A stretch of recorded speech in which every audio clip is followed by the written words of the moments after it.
Hi guys, today we're going to look at the steering on the Greenfield mowers. As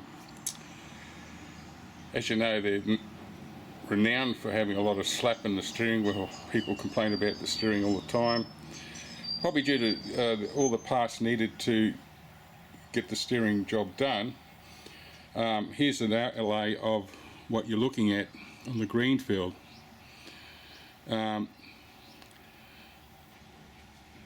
There's three steering links and 6 tie rod ends. So this is a tie rod in here, tie rod on here, tie rod on here, tie rod on your left wheel as you're sitting in the mower. There's also one back to the crank for the steering wheel, and you know, these are what these physically look like. This is an old one of mine, and if these nuts, this is a new one, if these nuts aren't tight down here, if they're not tight on there, you will get the slap.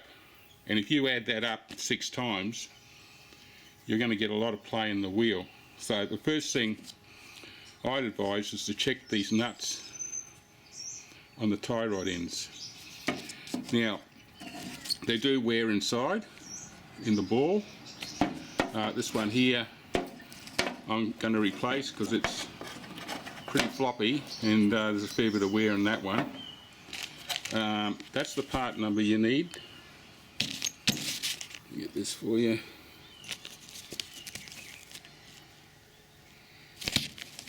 So CHD 8240 is the part number for the tie rod ends. Now I'm going to replace this in a minute, tighten it up. But one of the things that will create a lot of play is these nuts aren't right up. Obviously, if they're not right up, that'll allow that to wiggle when it's pulled on the wheel.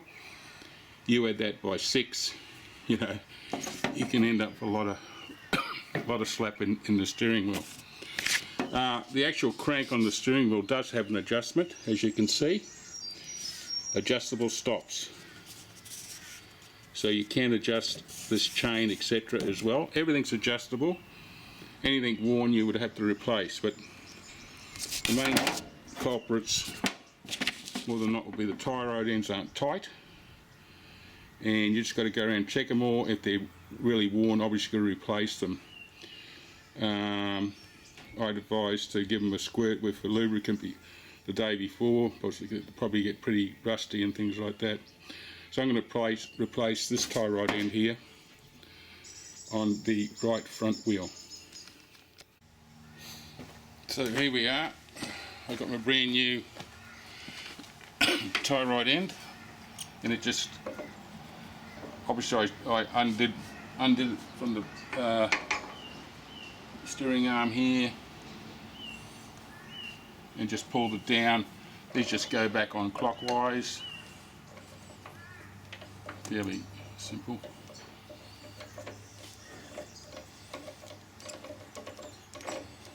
And this is just a locking nut, but I've obviously left it pretty much where it originally was, so I don't have to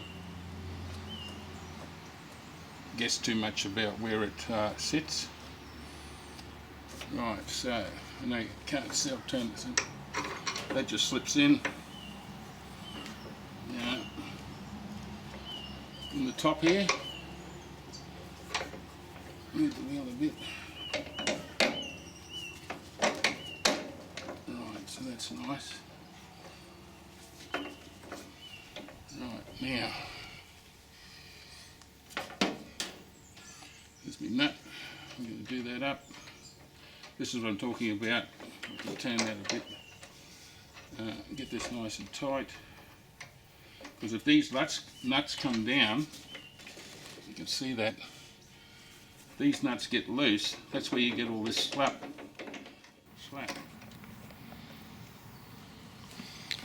Right. Now, what I've done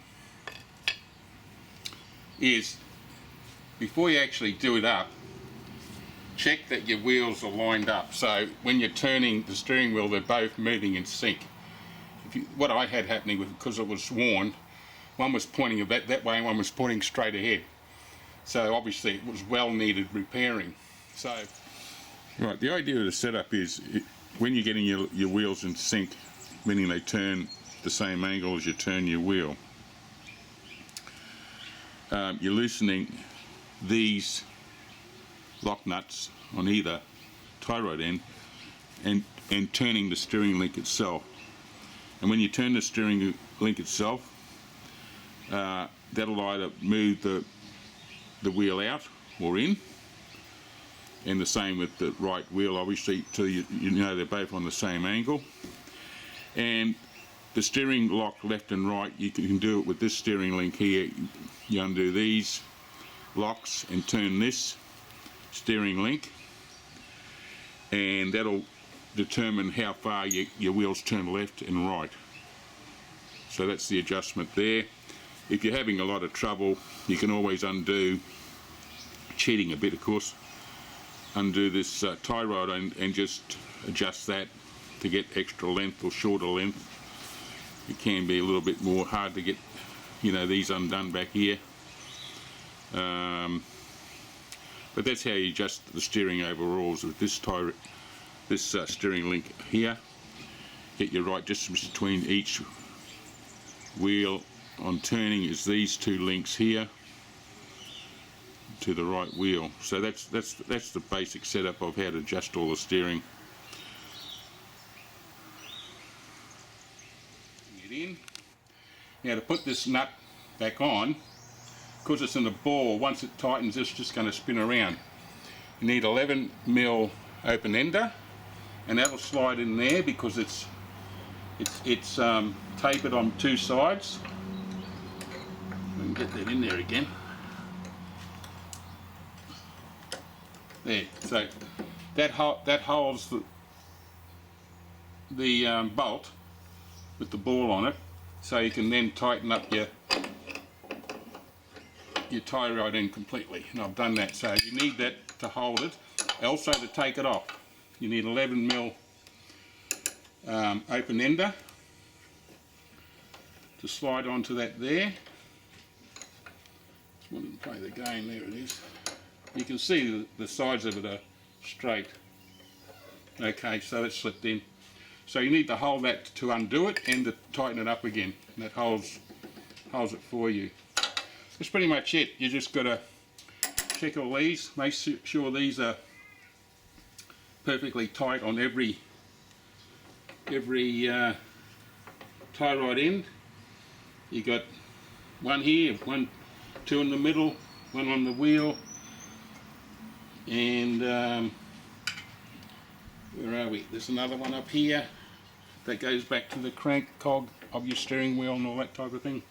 So lots to check, but that'd be my first port of call if these have come loose, because obviously that loose, that can then rock backwards and forwards. You add that up, you can have a lot of this business. As you can see by the diagram, you can also adjust the crank itself, adjustable straps. There's the one tie rod in there, steering link, tie rod end, two in the middle, goes back to the right wheel, goes back to the left wheel. So you check all that out, get that all tight, and you said pretty good steering on the old Greenfield. Okay, I'll just leave that up so you can actually have a good look at it.